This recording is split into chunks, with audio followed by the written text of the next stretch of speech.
नमस्कार। आज हैं हम महाकाल की नगरी उज्जैन में और यहाँ पर बहती कलकल धारा शिप्रा नदी की, जो कि बहुत ही खूबसूरत लग रही है। गर्मियों का समय है, लेकिन इसकी जलधारा की वजह से थोड़ी सी ठंडक महसूस करते हुए आज हम शिप्रा के महत्व का वर्णन करेंगे। पुराणों के अनुसार शिप्रा नदी को विष्णु भगवान की पुत्री कहा गया है। इसके पीछे कई कथाएं हैं, कई वर्णन हैं। तो उसमें एक कथा आती है कि एक राक्षस था हिरण्याक्ष, उसने पृथ्वी को जबरदस्ती रसातल में डाल दिया था।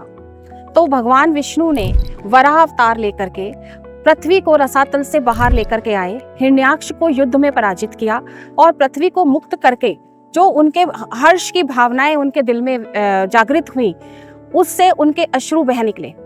वही अश्रु की धारा पृथ्वी पर शिप्रा नदी के रूप में अवतरित हुई। इसके अलावा एक और कथा आती है जिसमें भगवान विष्णु के पास शिव रुद्र रूप में भिक्षा मांगने के लिए पहुंचे।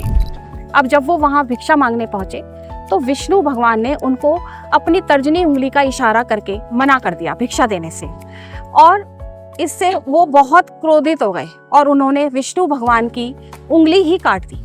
उस उंगली से जो रक्त की धारा वही शिप्रा आज पृथ्वी पर अवतरित है।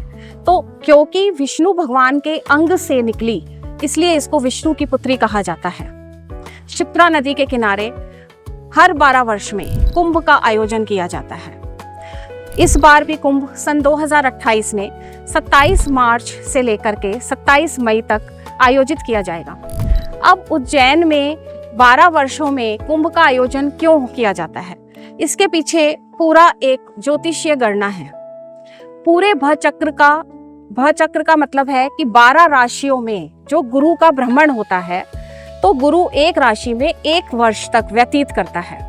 इसी भ्रमण के दौरान बृहस्पति ग्रह जब सिंह राशि में आता है, जब उसका भ्रमण सिंह राशि में होता है और जिस समय सूर्य उच्च अवस्था में आ जाता है, उस समय पर उज्जैन में कुंभ का आयोजन किया जाता है, जिसको सिंहस्थ कुंभ कहा जाता है। शिप्रा के तट पर हर दिन हजारों श्रद्धालु विभिन्न पूजा पाठ, अनुष्ठान व हवन करवाते हैं, जिससे कुंडली में बनने वाले अनेक दोषों का निवारण हो जाता है। उसमें प्रमुख है मांगलिक दोष, पितृदोष व कालसर्प दोष। शिप्रा नदी मोक्षदायिनी और गंगा की तरह पवित्र है। इसका जल भी सालों साल खराब नहीं होता। इसको भी गंगा जल की भांति हम इस्तेमाल करते हैं। महाकाल की नगरी में ये विष्णु की पुत्री सबको मोक्षदायक है, मोक्ष देने वाली नदी है।